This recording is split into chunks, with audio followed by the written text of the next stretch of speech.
Hyperthyroidism is a very common medical condition. Some would say it's increasingly common. It's more common in women than men.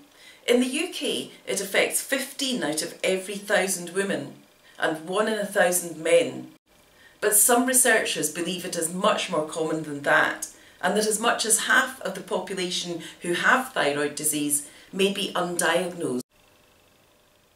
Some doctors believe that as many as 10% of women may have some extent of thyroid hormone deficiency. A study conducted in India last year found that 1 in 10 people had mild thyroid failure, known as subclinical hypothyroidism.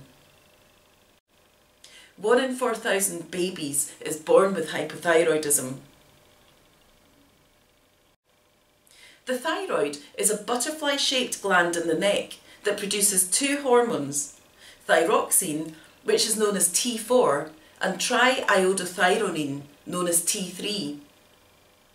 Thyroxine, or T4, is converted into T3 by the organs and tissues that need it. The role of the thyroid hormones is to regulate metabolism. This is the process that regulates how we get energy from food and burn calories. Worldwide, the most common cause of hypothyroidism is iodine deficiency.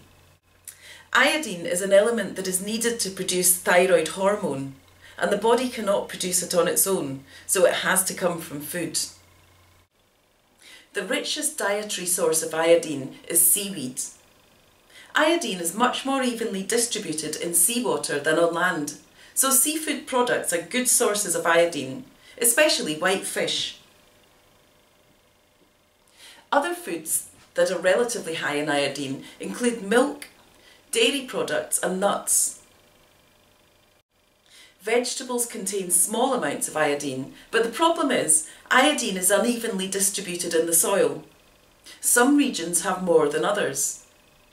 This is why some parts of the United States and some parts of Britain used to be known as the goiter belt, because the soil in these areas was deficient in iodine. These areas had a relatively high incidence of goiter.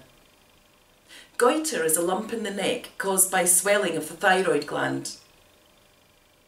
The introduction of iodized salt in the United States in the 1920s raised levels of iodine in the American population and reduced the incidence of goiter in that country.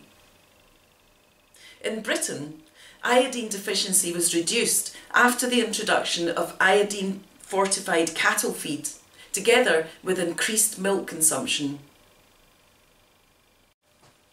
In countries where most people get enough iodine in their diet, the most common cause of hypothyroidism is believed to be an autoimmune condition known as Hashimoto's thyroiditis, or Hashimoto's. However, there is a growing body of research that suggests other factors may be to blame, including bromine toxicity, as bromine is believed to displace iodine in the body. Other chemicals that may be detrimental to iodine are chlorine, fluorine and astatine. These are all part of a class of chemical elements known as the halogens. Hypothyroidism, or underactive thyroid, is a condition where the thyroid doesn't produce enough hormones, and this results in slower metabolism. Symptoms include persistent fatigue, persistent weight gain, brain fog, sensitivity to cold, and a slow pulse rate. Hyperthyroidism is just as debilitating, but in this case the thyroid is overactive, not underactive. Too much hormone is produced and the metabolism speeds up. Symptoms can include weight loss, rapid pulse rate, sensitivity to heat, nervousness and irritability. I personally have not been diagnosed with hypothyroidism. In fact, when I had a blood test, it showed that my TSH, or thyroid stimulating hormone levels, were only slightly raised. It's often said that blood tests for hypothyroidism can be misleading, but my aim is not to prove that I have hypothyroidism. is to find out and treat what is wrong with me, and if it is hypothyroidism, to hopefully nip it in the bud before it develops into a really serious condition where I might have to be on prescription drugs for life. What I am pretty certain of is that I have an iodine deficiency. About 2 months ago, I did what's known as an iodine patch test on myself. That's where you apply tincture of iodine to the surface of the skin on the inside of your arm or on your thigh or onto your stomach in roughly a 3-inch square just before you go to bed. The theory is that the faster the iodine colour disappears from the skin, the more iodine deficient is the person tested.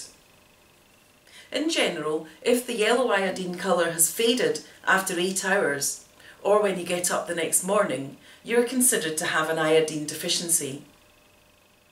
If the colour is there 24 hours later, you probably have nothing to worry about. But the test can be unreliable due to factors such as evaporation. When I did the test, the yellow colour disappeared within an hour. Even if you take into account the other factors, it does seem likely that I have an iodine deficiency.